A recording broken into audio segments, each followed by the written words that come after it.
மந்திரம் 5ஆம் தந்திரம் பாடல் 1530 புறசமய தூஷணம் அப்படின்னு ஆயத்துள் நின்ற அரு சமயங்களும் காயத்துள் நின்ற கடவுளை காண்கிலா மாய குழியில் விழுவர் மனைமக்கள் பாசத்தில் உற்று பதைக்கின்றவாறே. அப்ப வெளி சமயங்களை பத்தி சிந்திக்கின்ற விஷயங்கள்ல இங்க நம்மளை கொண்டு போய் நிறுத்துகின்றார். உடலுக்குள்ள இருக்கின்ற உண்மையான கடவுளை உணராமல் வெளி சடங்குகளிலும் உலக பற்றுகளிலும் ஒயிலும் மக்களை பற்றி இந்த பாடல அவர் குறிப்பிடுகின்றார். சில புக்கில் கொடுத்திருக்கிறாங்க, மக்களுக்கு வழிகாட்டியாக 6 சமயங்கள் ஒருவரின் உடலுக்குள்ளே இருக்கும் ஆன்மாவாக சொல்றாங்க. உண்மையான கடவுள் உணர தவறிவிடுகின்றனர். அதனால் இறைவனை அடைவதை நோக்கமாக கொள்ளாமல் வெறும் உடற்சடங்குகளுக்காகவும் உலக ஆசைகளுக்காகவும் பல வழிமுறைகளை பின்பற்றுகிறார்கள். மனைவி மக்கள் போன்ற பந்தபாச உறவுகள் மீது பேராசைப்பட்டு கட்டுண்டு வாழ்நாள் முழுவதும் ஒரு தவிப்போடு வாழ்கிறார்கள்.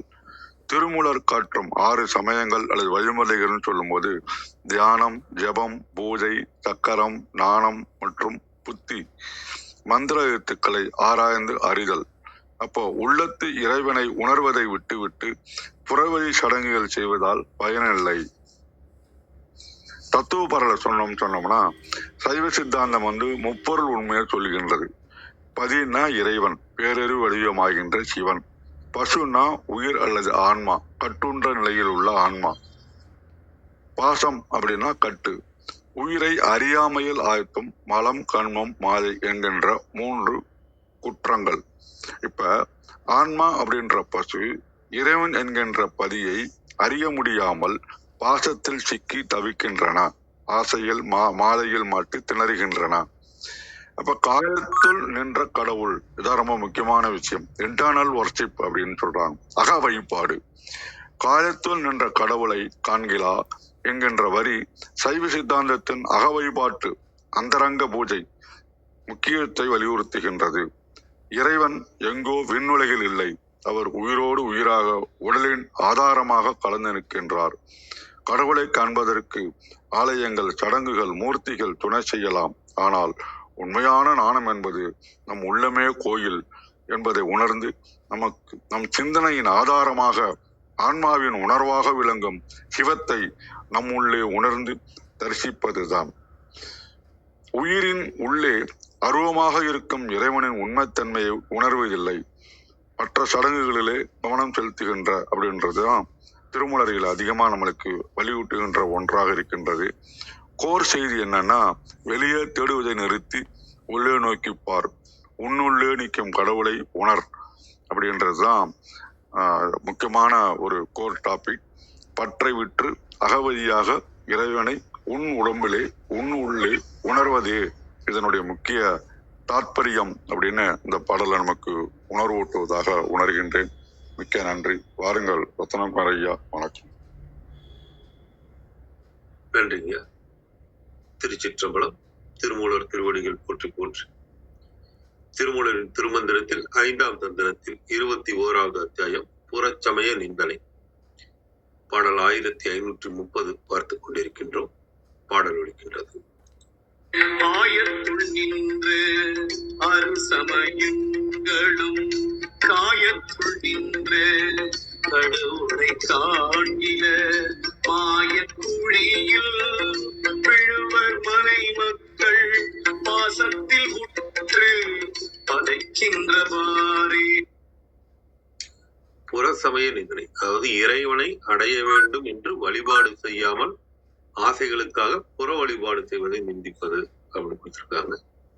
பாடல் ஆயத்து உள்நின்ற அரு சமயங்கள் காயத்து உள்நின்ற கடவுளை காண்கில மாய குழியில் விழுவர் மனை மக்கள் பாசத்து உள்பட்டு பதைக்கின்ற ஆறு. இதன் விளக்கமாக சரவண யாத்திரத்திலிருந்து, மக்கள் கூட்டத்திற்கு உள்ளே வழிகாட்டிகளாக நிற்கின்ற 6 விதமான சமயங்களும் உடலுக்கு உள்ளே நிற்கின்ற இறைவனை காண்பதில்லை. அதனால் இறைவனை அடைய வேண்டும் என்று வழிபாடு செய்யாமல் ஆசைகளுக்காக வெளிப்புறமாக இந்த 6 விதமான சமயங்களை பின்பற்றி அவற்றின் வழியே நடக்கின்றவர்கள் உண்மையை அறியாத மாயக்குழியிலே விழுந்து கிடப்பார்கள். அவர்களுடைய மனைவியின் மீதும் பிள்ளைகளின் மீதும் இருக்கின்ற பாசத்தினால் ஆட்கொள்ளப்பட்டு எப்போதும் பரிதவிப்பில் இருக்கின்ற வழியிலேயே வாழ்கின்றார்கள். இதன் உட்கருத்தாக சமயங்கள் என்பதன் பொருள் இறைவனை அடைவதற்கு முறைப்படி கடைபிடித்து செல்லும் வழிகளாகும். இவற்றை தமக்கு உள்ளே இருக்கின்ற இறைவனை உணர்ந்து அடைய வேண்டும் என்ற எண்ணத்தோடு அன்போடும் பக்தியோடும் செய்யாமல் வெளிப்புறமாக உலக ஆசைகளுக்காக செய்வதால் இறைவனை அடைய முடியாது. ஆகையால் புறத்தில் செய்கின்ற 6 வழிகளும் நிந்தனை செய்யப்படுகின்றது. இறைவனை அடையும் முறையான 6 வித வழிகளா என்ன சொல்லியிருக்கிறாங்கன்னா, 1 தியானம், மந்திரத்தை மனதிற்குள் தியானித்தல். 2 செவம், அக வழிபாடு மூலம் செவித்தல். 3 பூஜை, புற வழிபாடு மூலம் செவித்தல். 4 சக்கரங்கள் அமைத்து செவித்தல். 5 ஞானம், மந்திரத்தின் பொருளை தேடி ஆராய்ந்து அறிந்து கொள்ளுதல். 6 புத்தி, மந்திரத்தின் ஒவ்வொரு எழுத்தையும் ஆராய்ந்து அறிந்து கொள்ளுதல் அப்படின்னு இதற்கான விளக்கம் இதுல கொடுத்திருக்காங்க. இன்னொரு பிரதி தேவாரம்.org பார்ப்போம். முதுநூல்களின் கூற்றை அறவே புறக்கணித்து முழுதும் தம் அறிவை கொண்டே ஆராய்தலாகிய அத்தொழிலில் நிற்கின்ற புறச்சமயங்கள் புறப்பொருட்களை எவ்வளவு ஆராய்ந்துணரினும் அவ்வாராய்ச்சி அறிவினுள் தானே உள்ள கடவுளை காண மாட்டாதவனாகின்றன. அதனால் அவை பொய்மையாகிய குழியில் வீழ்ந்து கெடுவன ஆகின்றன. ஆகையால் அவையெல்லாம் மனைவி மக்கள் முதலாகிய தலையில் அகப்பட்டு துன்புறுவதற்கான வழிகளே ஆகும். இதன் குறிப்புரையாக அருசமயத்தவர் காண்கிலர் விழுவர் என்பனவும் பாடம். அதனுள் என்பதில் அன்சாரியை தொகுத்தல் பெற்றது. அறிவுள் நிற்பவனை ஒற்றுமை பற்றி உடலுள் நிற்பவனாக ஓதினார். முன்னும் பின்னும் பல இடங்களில் இவ்வாறே ஓதுதல் காண்க. மாயம் பொய் இங்கு மயக்கத்தை குறித்தது. பதைக்கின்ற ஆரே என்னும் பயனிலைக்கு அவை என்னும் எழுவாய் வருவித்துக் கொள்க. இதனுள் ஆய்தல் என்பது சிவனே முதற்கடவுள் என்னும் சைவத்தின் துணிவை முற்றாகவும் ஒருவாறாகவும் மறுத்து கூறுதலை ஆதலில் அச்செயலையுடையன மேற்கூறிய மதங்களே யாதல் அறிக. ஈற்றடியில் சகரமும் போலி வகையால் இணை எதுகையாம் அன்றி உயிரெதுகை பெற்றது எனினும் அமையும். இதனால் புறச்சமயங்கள் சிவனது முதன்மையை சிறிதும் உணராதனவும் முற்ற உணராதனவுமாய் கேடு பயத்தல் கூறப்பட்டது அப்படின்னு இதற்கான விளக்கம் இதில் கொடுத்திருக்காங்க. கௌரியம்மா வணக்கம். இருக்குமா நிறைய விளக்கங்கள், இதுக்கு மேல ஒண்ணும் இல்லை, பார்க்கலாம். அனைவருக்கும் நன்றி, அனைவருக்கும் அன்பு வணக்கம். ஓம் நந்தியம்பெருமான் திருவடி போற்றி, ஓம் திருமூலர் திருவடி போற்றி, ஓம் நம சிவாய. திருமந்திரம் 1530. ஆயத்துள் நின்ற அரு சமயங்களுள் காயத்துள் நின்ற கடவுளை காண்கிலர். மாய குழியில் விழுவர் மனைமக்கள் பாசத்தில் உற்று பதைக்கின்றவாறே. Translation: They, through the faiths clustering in 6, do not see the Lord who abides in the body. They fall down in the pit of delusion and queer, entrapped in the bondage of family. ஆயத்துள் நின்ற அரு சமயங்களுள் காயத்துள் நின்ற கடவுளை காண்கிலர். ஆயத்துள்னா அந்த சமூகத்துல நின்ன முக்கியமான 6 சமயங்கள் இருந்ததாகவும், அதுல கடவுளை தனக்குள்ள இருந்த கடவுளை அவங்க பார்க்கல. மாய குழியில் விழுவர் மனைமக்கள். அதனால ஏற்கனவே இந்த உலகம் மாய உலகம்தான். அதுல இன்னும் தீவிரமா நம்ம அதுலதான் போயிட்டு இருப்போம். அனைவரும் மனைமக்கள் அனைவரும் இந்த மாய உலகத்துல இன்னமே உள்ள போவாங்க. ஏன்னா இங்க எதுவும் நிரந்தரம் இல்லை அது அப்படிங்கிறது நமக்கு இப்பதான் தெரிய வருது இல்லையா? எனக்குமே இப்பதான் தெரிய வருது. நான் சின்ன வயசுல படிச்ச பாடல்கள், அந்த சாமியை கும்பிட்டது இப்படிலாம் பார்த்தோன்னா நமக்குள்ள இருக்கிற இறைவனை நோக்கி இல்லை. நம்ம பாடுற நான் சூஸ் பண்ண பாட்டுமே அந்த மாதிரி தான் இருந்தது. நான் அந்த அம்மன் பாடல்கள்லாம் நிறைய படிச்சு மனப்பாடலாம் பண்ணியிருக்கேன். இந்த கற்பூர நாயகியே கனகவல்லி அந்த மாதிரி பாட்டெல்லாம் இருக்கும் இல்லையா? அந்த மாதிரியான அதாவது ரொம்ப நல்லா புரிகிற மாதிரியான இருக்கிற பாடல்கள்லாம் சின்ன வயசுல பாடி மனப்பாடலாம் பண்ணியிருக்கேன். அதுலலாம் அவங்க சொல்லியிருக்காங்களான்னு தெரியல. சொன்னாலும் நமக்கு புரிஞ்சுதான்னு தெரியல. அதுல இறைவன் உள்ள இருக்கிற இறைவனுக்காக தான் நம்ம இத போயிட்டு இருக்கோன்றதெல்லாம் புரியவும் இல்ல. அ வெளிப்படையா நம்ம அந்த பொருள பார்த்தோம்னா, இப்ப அந்த பாடல்லே வந்து காற்றாகி, கனலாகி, கடலாகினாய், கருவாகி, உயிராகி, உடலாகினாய், நேற்றாகி, இன்றாகி, நாளாகினாய், நிலமாகி, பயிராகி, உணவாகினாய், தோற்றாலும் வென்றாலும் வாழ்வாகினாய், தொழுதாலும் அழுதாலும் வடிவாகினாய், போற்றாத நாளில்லை தாயே உன்னை, பொருளோடும் புகழோடும் வைப்பாய் என்னை. நான் சாமி கும்பிடுறதே எதுக்குன்னா, பொருளுக்காகவும், புகழுக்காகவும்ங்கிற மாரி தான் அந்த பாட்டுல நான் புரிஞ்சுக்கிட்டது. அதுக்கு உள்ள அர்த்தம்லாம் நெறைய இருக்கலாம். இப்ப இந் திருமந்திரம் எடுத்த பிறகும் சரி, கந்தகுரு கவசத்துக்கு வந்த பிறகு தான் அ அதுல தான் வந்து ஜீவனை சிவன் ஆக்கிடுவாய்ன்றதெல்லாம் கந்தகுரு கவசத்துல தான் வருது. அதுக்கு முன்னாடி நான் பார்க்கறதுல வந்து நம்ம நல்லா இருக்கணும், ஆரோக்கியமா இருக்கணும். இந்த ஒரு விஷயத்துக்காக தான் இறைவன வேண்டுறதாவும் இருக்கும். நம்ம வெளியில போய் பார்த்தாலும், இப்ப கோயில்ல பார்த்தாலுமே நீங்க எல்லாரும் 99% நீங்க வர்றவங்க எதுக்கு வருவாங்கன்னா, அ அவங்களுக்கு ஏதோ ஒரு தேவை இருக்கு அப்படிங்கிறது, உலகியல் தேவை இருக்குன்றதுக்காக தான் வர்றாங்க இல்லையா? இப்ப சித்தர்கள் கிட்ட போகும்போது தான் அவங்க சொல்ற உண்மையில தான் இது அந்த கோயில் அமைத்ததே வந்து இறைவன உணர்றதுக்காக தான். இது வந்து படிநிலைகள் தான். இது தேவையான விஷயங்கள் இது தேவைதான். எப்படியும் மணிப்பூரக சக்கரம் வரைக்கும் நம்ம வந்து தான் ஆகணும். இங்கேருந்து நம்ம மூலாதாரத்துலேருந்து அப்படியே ஜம்ப் பண்ண முடியாது. ஆனா அது தேவையான அளவு வரைக்கும் இருந்துட்டா போதும். அடுத்தது உண்மையான நோக்கம் எதுவோ, இலக்கு எதுவோ, அத நோக்கி போகணும் அப்படிங்கிறது, இப்ப இந்த திருமந்திரம், கந்தகுரு கவசம், இந்த சித்தர்களோட இதெல்லாம் பார்க்கும்போது தான் இருக்கே தவிர, இன்னும் எல்லாருக்குமே இன்னும் போய் சேர்ந்ததாக இல்ல. எல்லாரும் நெறைய பேர் இன்னும் இந்த உலகியல்லே இப்ப 5வது படிக்கிறோம்னா, அந்த 5வது படிக்கிறதிலே இன்னும் எப்படி அந்த இடத்திலே நல்லா இருக்கிறது, அந்த இடத்திலே எப்படி வந்து நெறைய மக்கள சேர்த்துக்கிறது, இப்படியே இருக்கோமே தவிர 6வது, 7வதுன்னு அடுத்தடுத்து நம்ம முன்னேறி போகணும். மேல் படிப்புக்கு மாரி நம்ம இறைவன நோக்கி போகணும். நமக்குள்ள இறைவன உணரணுங்கிறது எல்லாருக்குமே இப்ப தெரியறது இல்ல. ஏன்னா அந்த இப்ப இப்ப அ ஏன்னா அத்தியாவசியமே இல்லாதப்ப நம்ம அத்தியாவசியத்த நோக்கி தான் போவோம் இல்லையா? ஆனா அது தேவைன்ற அளவுக்கு நம்ம வந்த பிறகு அடுத்தது இறைவன நோக்கி போகணுங்கிறது தான் நம்ம பார்க்கணுமே தவிர, அது தேவை இல்லன்னு சொல்ல முடியாது.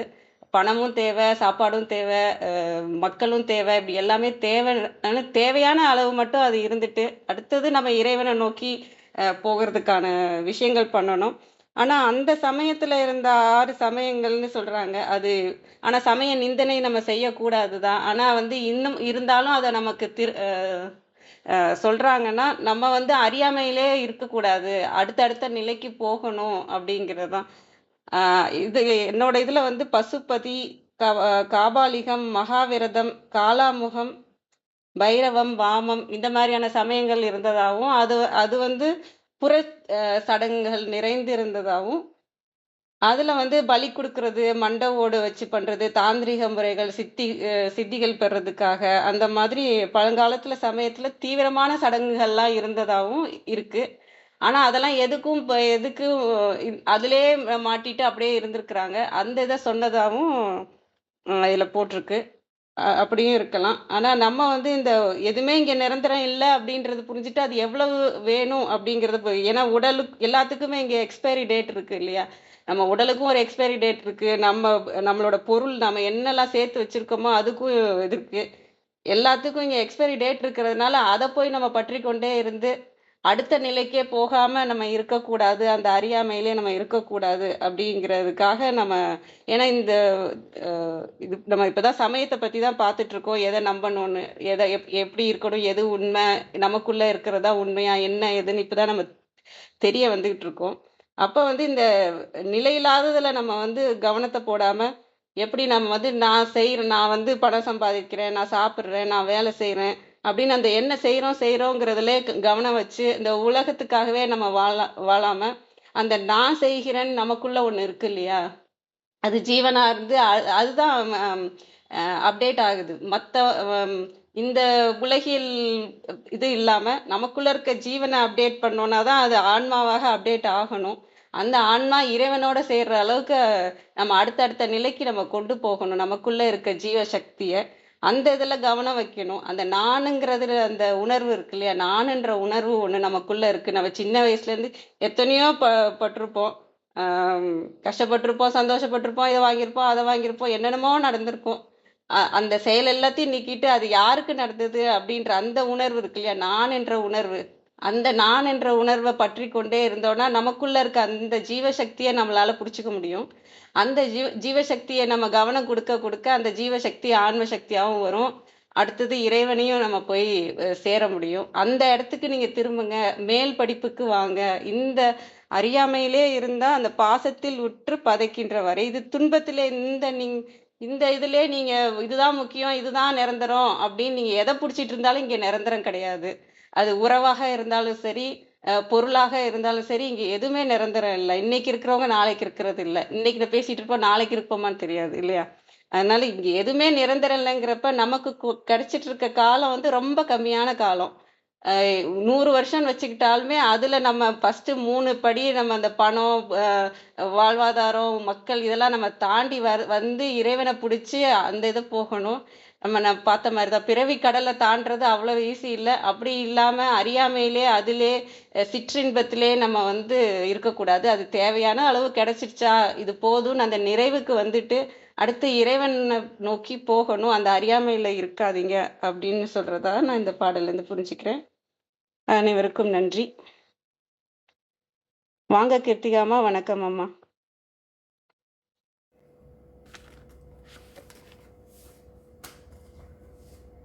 வணக்கம் அனைவருக்கும் காலை வணக்கம்.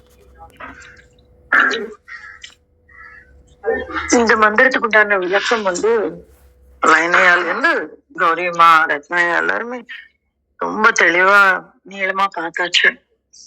நம்ம இதெல்லாம் கூடுதலா பார்க்கறதுக்கு எதுவுமே இல்லை. நான் ஒரு முறை என்னுடைய தெளிவுக்காக நான் வாசிச்சுக்கிறேன்.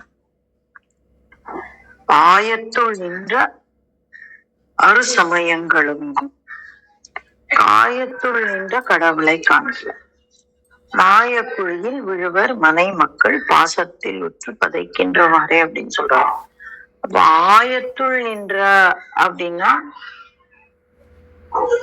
இந்த இடத்துல வந்து புற சமயம் அப்படின்னு பார்க்கறத வந்து நம்ம மற்ற சமயங்கள் அப்படின்னு பார்க்கறத விட, ஏன்னா அவரு முன்னாடியே சொல்லியிருக்காரு மற்ற விஷயங்களை வந்து நம்ம வந்து குறைவாக எடை போடக்கூடாது அப்படின்னு.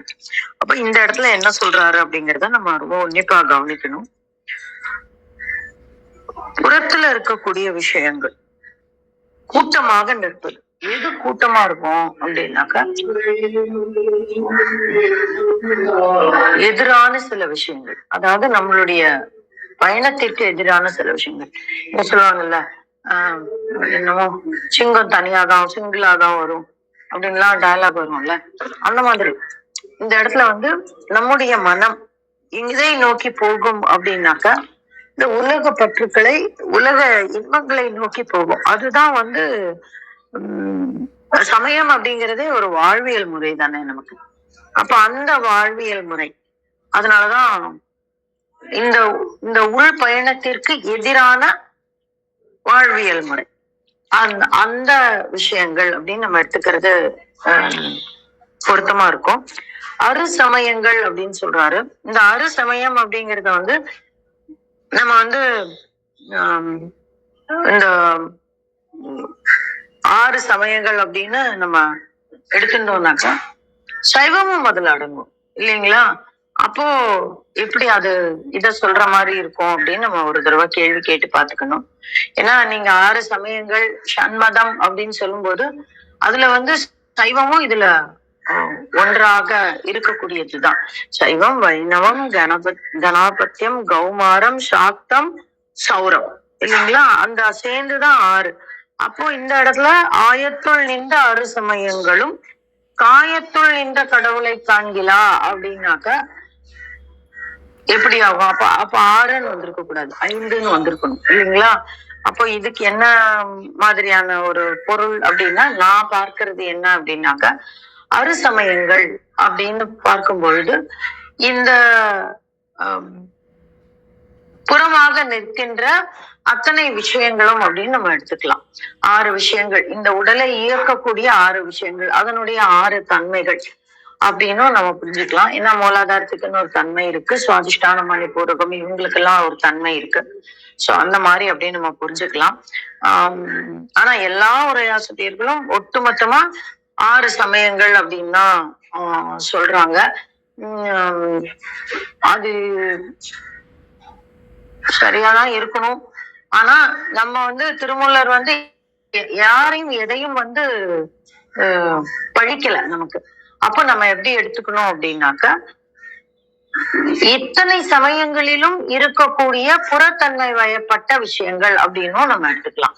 புறமாக செய்யக்கூடிய அந்த சடங்குகள் எல்லாமே ஒரு ஒரு ஃபார்மாலிட்டிக்காக, ஒரு ரிச்சுவலா பண்ணக்கூடிய விஷயங்கள் அப்படின்னும் நம்ம எடுத்துக்கலாம் இந்த இடத்துல. சோ இது ஒரு முக்கியமான வரி. இதை நம்ம எப்படி கரெக்டா புரிஞ்சுக்கிறோம் அப்படின்னு, ஏன்னா இங்க இருந்து இதை படிச்சுட்டு திருமூலர் சொல்லியிருக்காரு நீங்க எல்லாம் கடவுளை காட்ட மாட்டீங்கன்னு சொல்லிட்டோம்னா, அப்புறம் அவர் இது வரைக்கும் சொன்ன அத்தனை விஷயங்களுமே நமக்கு தப்பா போயிடும், அந்த சரியான புரிதல் இல்லாத போய்விடும். அப்போ என்ன எடுத்துக்கலாம் அப்படின்னாக்க, எல்லாமே புறவயப்பட்ட ரிச்சுவலா செய்யக்கூடிய அத்தனை விஷயங்களும் அப்படின்னு நம்ம இந்த இடத்துல எடுத்துக்கலாம். காயத்துள் நின்ற கடவுளை காண்கிறார், இதுக்கு நம்ம நிறைய விளக்கம் பார்த்தாச்சு. மாய குழியில் விழுவர். எது மாய குழி? மனைமக்கள் பாசத்தில் உற்று பதைக்கின்றவாறு அப்படின்றாரு. அப்போ அப்ப பாசம் வேண்டாம்னு சொல்றாரா? ஏன்னா வரிசையா எல்லா இடத்துலயும் நம்ம பார்த்துட்டு வரோம், உலகியல் வாழ்வோடு இணைந்து இருக்கக்கூடிய ஒரு விஷயத்தான் நம்ம பேசிட்டு இருக்கோம். அப்போ வந்து இந்த இடத்துல திருப்பி மனை மக்கள் பாசம் அப்படின்னு சொல்றாரு. அப்போ உற்று பதைக்கின்றவாறு அப்படின்றாரு. அப்போ என்ன அர்த்தம் அப்படின்னா, இந்த பதைக்கின்றவாறுதான் இந்த இதோட ஒட்டுமொத்த சொல்லுக்கும் கொடுக்கக்கூடிய விளக்கம். என்ன செய்யும்? அந்த பாசம் இல்லாம இருக்கணும்னு சொல்ல வரல, மனை மக்களோடு ஒன்றி இருக்கணும், ஒன்றி இருக்க கூடாதுன்னு அவர் சொல்ல வரல. அப்படி இல்ல, பதைக்கின்றவாறு அந்த படபடப்பு, அந்த நிதானம் இல்லாத தன்மை அது இருக்கக்கூடாது. என்ன இருக்கணும் அப்படின்னா, அந்த இடத்துல ஒரு நிதானம் இருக்கணும். எப்போ அந்த நிதானம் வரும் அப்படின்னா, உள்ளே இருக்கக்கூடிய இறைவனை உணரும் பொழுது, ஐயோ இது என்னாச்சு இதென்னாச்சு இதென்னாச்சு இதென்னாச்சு, அந்த பரபரப்பு இல்லாம நம்ம எப்படி இருக்கணும் அப்படின்னா, ரொம்ப நிதானமா இருக்கணும். யார தாங்கி நிற்கிறோம் அப்படின்னா, அந்த இறையம்பெருமானை தாங்கி நிற்கக்கூடியவர். அதனாலதான் உள்ளே இருக்கக்கூடிய கடவுளை அடையாளம் காண வேண்டும். அப்ப என்ன செய்யும்? நிறைகுடம் தழும்பாது அப்படின்னு சொல்லுவாங்க இல்லையா, அந்த மாதிரிதான் அந்த இடம். அப்போ பதைக்கின்றவாறு அப்படின்னா அவங்களோட ஒட்டாதான்னு சொல்ல வரல, அதுவே நம்மளுடைய பதட்டத்திற்கு காரணமாக, அதுவே நம்மளுடைய அல்ல. ஏன்னா பதட்டத்துல எடுக்கிற எல்லா முடிவுகளும் தவறா இருக்கும், பதட்டத்துல செய்யற எல்லா காரியமும் சிந்தும் இல்லையா. பதறாத காரியம் சிதறாதுன்னு சொல்லுவாங்க. அப்ப பதறின காரியம் சிதறும். அந்த மாதிரி இல்லாம பதைக்கின்றவாறு. அப்ப இந்த இடத்துல ரொம்ப முக்கியமான விஷயம், இந்த 4வது வரியை விளக்குறது வந்து பாசத்தில் உற்று பதைக்கின்றவாறு அப்படின்னு, அந்த பதைத்தலுக்கு உண்டான தன்மை வரக்கூடாது. ஆற்றொழுக்கு போல நம்ம வாட்டுக்கு போய்கிட்டே இருக்கலாம், நீர் அடி தூரம்னு சொல்லுவாங்க இல்ல, அந்த மாதிரி அதுவும் இருக்கு இதுவும் இருக்கு, போயிட்டே இருக்கலாம். அது நம்மை பதட்டத்தில் ஆட்படுத்த கூடாது அப்படிங்கிறதுதான் இந்த இடத்துல நான் புரிஞ்சுக்கிறது. அது மாதிரி ஆயத்துள் நின்ற அறுசமயங்களும் அப்படிங்கும் போது, இந்த உலகியல் வாழ்வை நோக்கி நகருகின்ற ரிச்சுவலான விஷயங்கள் அப்படின்னு எடுத்துக்கலாம். இந்த 6 சமயத்துல சைவமும் இருக்கு. அப்ப அதையும் வந்து நம்ம வந்து ரிச்சுவலா பார்க்க கூடாது அப்படின்னு பார்க்கும்போது, எல்லா சமயங்களையும் அவர் வந்து ஒரே இடத்துல நிப்பாட்டி, அது வந்து ரிச்சுவலா இருக்கிற வரைக்கும் உனக்குள்ள இருக்கக்கூடிய இறைவனே உன்னால் காண முடியாது அப்படின்னு சொன்னாங்க. அததான் எல்லாருமே விளக்கி சொன்னாங்க. ரொம்ப அற்புதமான மந்திரம். இதை வந்து நம்ம கரெக்டா புரிஞ்சுக்கணும். அதை புரிஞ்சுக்காம நம்ம ஒரு நூல் பிசைகினாலும் நம்ம வேறு ஒரு அர்த்தத்திற்கு போகிற மாதிரி ஆயிடும். அதனால இந்த பாடலை வந்து நம்ம ரொம்ப கரெக்டா புரிஞ்சுக்கணும் அப்படிங்கறதுதான் என்னுடைய எதிர்பார்ப்பு, என்னுடைய புரிதல். அதை உங்களோடு பகிர கிடைத்த இந்த காலை வேலைக்கு நன்றி சொல்லி என்னுடைய பகிர்தலை முடித்துக்கொள்கிறேன். நன்றி. மிக்க நன்றிங்கம்மா. அருமை, உங்களோட புரிதல் நல்லா இருந்தது. மிக்க நன்றிங்கம்மா. வாங்க விந்தியாம்மா. வணக்கம் அம்மா.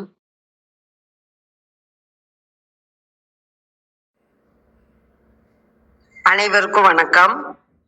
ஓம் சிவசக்தி போற்றி, ஓம் திருமூலரே போற்றி. 1530வது திருமந்திரம். புறசமய நிந்தனை. திருமந்திரம். ஆயத்துள் நின்ற அரு சமயங்களும் காயத்துள் நின்ற கடவுளை காண்கிலா மாய குழியில் விழுவர் மனைமக்கள் பாசத்தில் உற்று பதைக்கின்றவாறே. ஆயம் கூட்டம். பல தொகுதிகளாக உள்ள அக புற சமயங்கள் எவையும் உடம்புக்குள் இருக்கின்ற இறைவனை உணர்த்த மாட்டா, காண செய்யா, காட்டா. எனவே இந்த புற சமயத்தார் மலங்கள் பாச பந்தங்களில் இருந்து விடுபடாது மயக்கம் தரும் துன்பப்படு குழியில் விழுவர். மனைவி மக்கள் என்று குடும்ப பாசத்தில் ஈடுபட்டு அவர் மேலும் மேலும் துன்புறுவர். காயம் உடம்பு, மாயம் மயக்கம், மணமக்கள் இல்லறத்தார். புறச்சமயமாவது ஆண்டவனை வெளியே காண செல்லும் முறை. கழக வெளியீட்டில் விரிவின்றி சுருங்கிய கட்டினுள் ஒடுங்கி நிற்கும் முக்கூற்று புற சமயங்களினுள்ளும் மேல் ஆராய்தலின்றி அது அதுவே மெய்மையென மயங்கி நிற்கின்றவர். உள்ளம் பெருங்கோயில் ஊனுடம்பு ஆலயம் வள்ளல் பிரானார்க்கு வாய் கோபுர வாசல் தெளிவார்க்கு சீவன் சிவலிங்கம் கள்ள புலனைந்தும் காளா மணிவிளக்கே.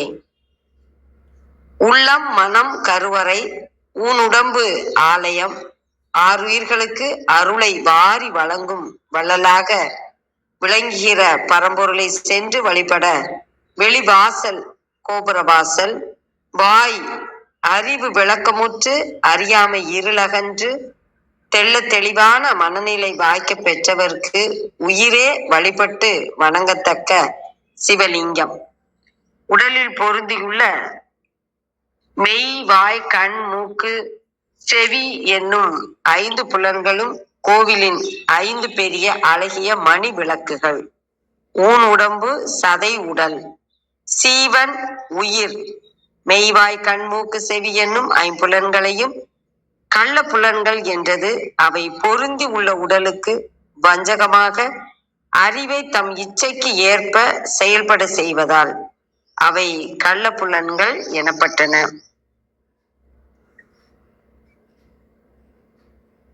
உள்ளம் பெருங்கோயில் உன்னுடம்பு ஆலயமாக எழுந்தருளி இருக்கின்ற சிவபெருமானை காண மாட்டார். மெய்ப்பொருள் காணாமையால் மீண்டும் பிறப்பதற்கே ஆளாகி மாய குழியாகிய கருக்குழியில் வீழ்வர். அங்கன வீழ்ந்து பிறப்பதால் மனைவி மக்கள் என்னும் பாசத்தில் உற்று தடுமாறுவர். இதுவே உள்ளம் நடுங்கி உழைதற்கு வழியாகும்.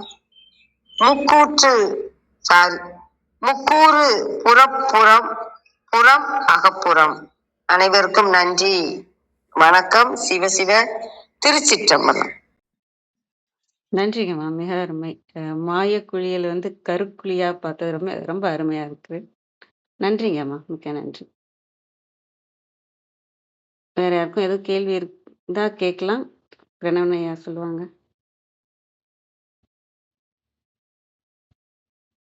வாங்க பிரணவனையா. வணக்கம் ஐயா. வணக்கம். இந்த சமயம் அப்படிங்கிற ஒரு சொல் இருக்குல்ல, அது இந்த சமயம்ங்கிற சொல் ரொம்ப நம்ம இந்த சொல்லே நம்ம சிந்திக்கக்கூடிய ஒரு சொல் தான். சமயம் அப்படின்னாலே என்ன அர்த்தம்னா, இப்ப சமயம்னு இருக்குல்ல, இந்த கடைசி எழுத்து மெய்யெழுத்து அதை மாத்துங்க. அது இம்மை இல்லா போட்டோம்னா என்ன ஆகும்? சமையல் அப்படின்னு ஆயிடும். இந்த சமையல் சமயம் இந்த ரெண்டுமே ஒண்ணுதான். இந்த சமையல் அப்படிங்கிறது உண்பதற்கு ஏற்ற மாதிரி உணவை பக்குவப்படுத்தினாங்கன்னா அது சமையல். அதே நேரத்துல சமயம் அப்படிங்கிறது என்னன்னா, சிந்திப்பதற்கு ஏற்ற மாதிரி உணர்வை பக்குவப்படுத்தினாங்கன்னா அது சமயம் அப்படிங்கிறது. இந்த உணர்வை பக்குவப்படுத்துவதுங்கிறது மனசை பக்குவப்படுத்துறது தான். அது அது நம்ம எங்கன்னா சினிமா பாட்டுல அதுக்கான ஒரு விளக்கம் இருக்கும். கண்ணதாசன் பாடி இருப்பாரு. பெட்டை கோழிக்கு கட்டு சேவலை கட்டி வைத்தவன் யாரடா, அது 8 குஞ்சுகள் பெற்ற போதிலும் சோறு போட்டவன் யாரடா, பெற்ற குஞ்சுகள் பிரிந்த போதிலும் வருந்தவில்லையே தாயடா, மனித ஜாதியில் துன்பம் யாவுமே மனதினால் வந்த நோயடா. இந்த டாலா நான் சொல்லல, கண்ணதாசனே சொன்னது அது. அப்ப என்னன்னா, மனித ஜாதியில துன்பம் அப்படிங்கிறது எதனால வருது அப்படின்னு சொன்னா, நம்முடைய இந்த சொந்த பந்தங்கள் இருக்கு பாருங்க, இதை நேசிப்பது தப்பில்லை. ஆனால் இதுவே நிலையானது என்று நினைச்சிட்டு இருக்கிறது தான் தப்பு. அதனாலதான் அவர் சொல்றாரு மாயக்குழியில் அப்படின்னு சொல்றது. அதுதான் காரணம். இதுதான் நிலையானது அப்படின்னு நினைக்கும் போதுதான் பிரியக்கூடிய சூழல் வரும்போது, பல காரணங்களால பிரிவோம். உயிர் பிரியறதால பிரிவோம், கருத்து வேறுபாடால பிரிவோம், அப்படி பல காரணங்களால பிரிவு ஏற்படும் போது கஷ்டமா தான் இருக்கும். சுந்தரரே சொல்லுவாருங்க, பேயோட ஆயினும் பிரிவின்னாது. பேய் கூட பழகிட்டோம்னு வச்சுக்கோங்களேன், அது பிரிஞ்சா துன்பமா தான் இருக்கும். பேயோட ஆயினும் பிரிவு இன்னாதுன்னு சொல்லியிருப்பாரு. அந்த வரி சிந்திக்கும் போதெல்லாம் ஒரு மாதிரி அதிசயமா இருக்கும். அது மாதிரி அது அனுபவத்துல நல்லா புரியும், பேயோட ஆயினும் பிரிவின்னாது அப்படிங்கிறது. ஆக மனச பக்குவப்படுத்துச்சுன்னா அது சமயம். மனச பக்குவப்படுத்தல, சும்மா ஒரு ஆரவாரத்துக்காக வெறும் கூட்டம் கூடுறது, அந்த கூட்டத்துல பெருசா பேசுறது, அதுக்கப்புறம் நான் அந்த கூட்டத்துக்கு போனேன், இங்க போனேன், அப்படி போனேன், அவங்க எல்லாம் தெரியும், இவங்க எல்லாம் தெரியும் அப்படின்னு சொல்றது, இதெல்லாம் இருக்கு பாருங்க. இதுதான் இதுவும் ஒரு விதமான மாயை. அது நம்ம புறத்தில் புகழ் தேடுவதற்காக செய்கிற இது இருக்கு பாருங்க, இதெல்லாம் புறம். அது இதெல்லாம் ஆரவாரம் அப்படிங்கிறது. அதனாலதான் ஆகுல நீர பிற அப்படின்னு திருவள்ளுவர் சொல்லியிருப்பாரு. மனத்துக்கண் மாசிலன் ஆதல் அனைத்தரன் ஆகுல நீர பிற அப்படின்வாரு. அந்த மாசு அப்படிங்கிற குற்றம் இல்லாத மனச பக்குவப்படுத்தி கொடுத்துச்சுனாக்கா அதுதான் சமயம் செய்யக்கூடிய வேலை அப்படிங்கிறது. அத சமயம் செஞ்சதுன்னா அங்க சமய நிந்தனை அப்படிங்கிறது இருக்கவே இருக்காது. அதை செய்யலைன்னா கண்டிப்பா நிந்தனைங்கிறது இருக்கும். நான் ஒரு விஷயம் சொல்றேன், நீங்க யாரும் தப்பா நினைச்சுக்க கூடாது. ஒரு காலத்துலங்க இந்த நாட்டுல ஹிந்துவா இருக்கிறதுக்கே வரி கட்டி இருக்காங்க நம்முடைய முன்னோர்கள். அதுக்கு பேர் ஜெசி வரின்னு பேரு. ஹிந்துவா இருக்கிறதுக்கே வரி கட்டி இருக்காங்க. அப்ப ஹிந்துவா இருக்கிறதுக்கே வரி போட்டிருக்கிறாங்க அப்படின்னா, அப்ப வரி போட்டவங்களுடைய மனசு எப்படிப்பட்ட மனசா இருக்கும்னு யோசிச்சு பாருங்க. அது மாதிரி ஒரு விஷயம் இருக்கும். இப்ப இதெல்லாம் தான் பக்குவமற்றது. அதனாலதான் வள்ளலார் ஞானசரியையினுடைய 17வது பாட்டுல சொல்லியிருப்பாருங்க. ஞானசரியையினுடைய 17வது பாட்டு, முயன்று பயனடையா மூட மதம் அனைத்தும் முடுகி அழிந்திடவும் அப்படின்னு சொல்லியிருப்பாரு.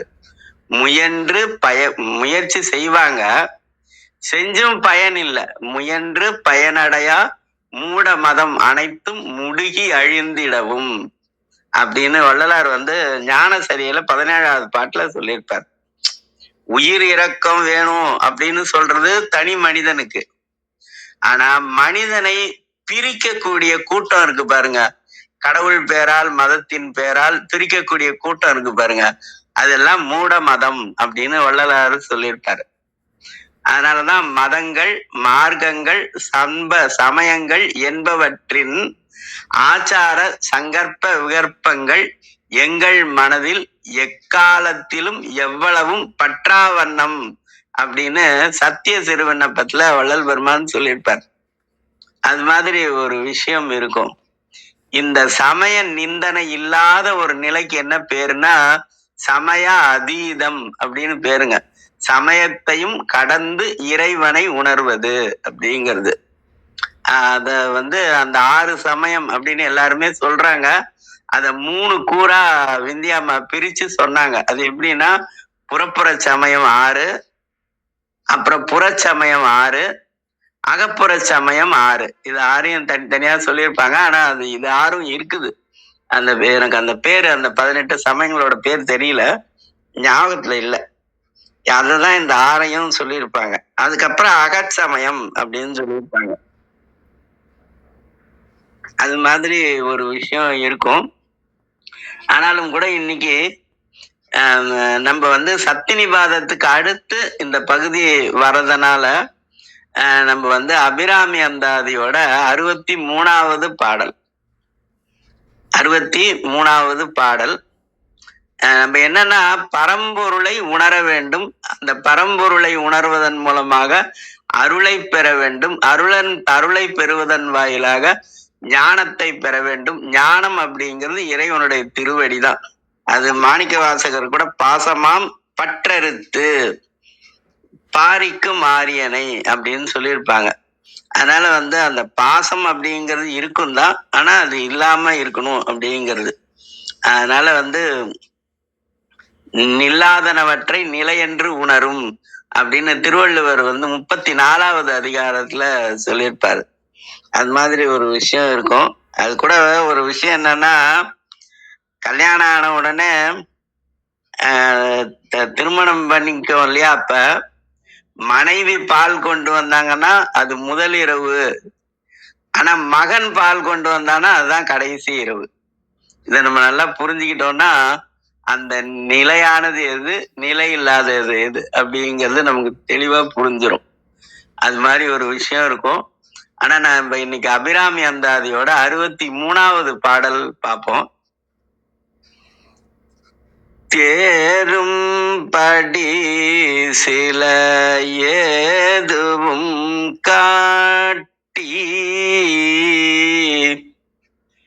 தேரும் படி சில ஏதுவும் காட்டி, முன் செல்கதிக்கு தேரும் படி சில ஏதுவும் காட்டி முன் செல்கதிக்கு கூறும் பொருள் குன்றில் கொட்டும் தறி குறிக்கும்.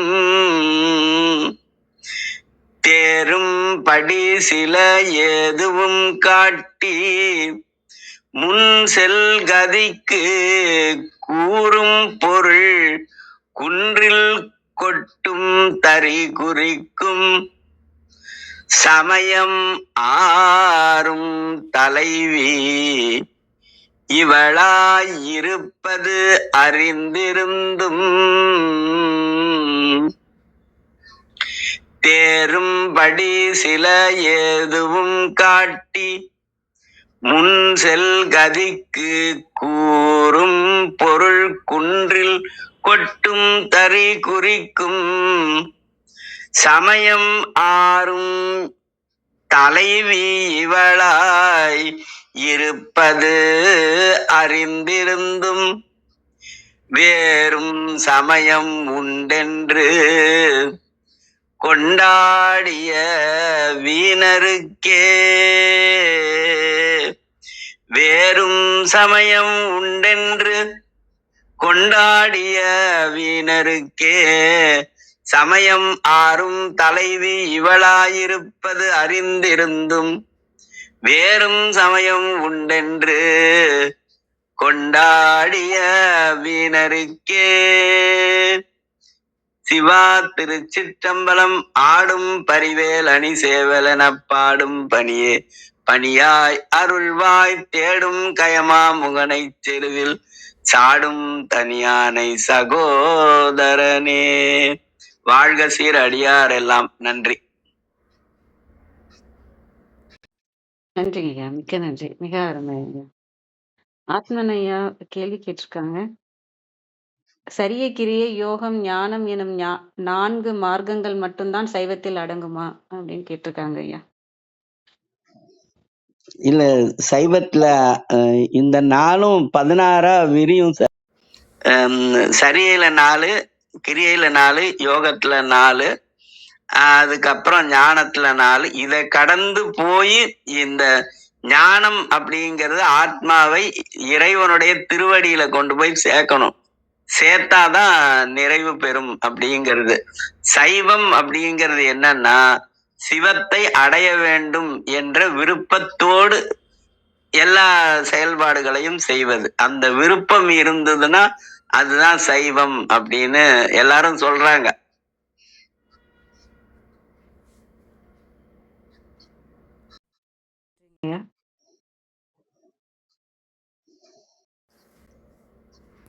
நன்றி ஐயா. நன்றி அடுத்தாரு. நன்றி ஐயா. நிறைவு செய்து கொள்வோம் நேரம் கருதி.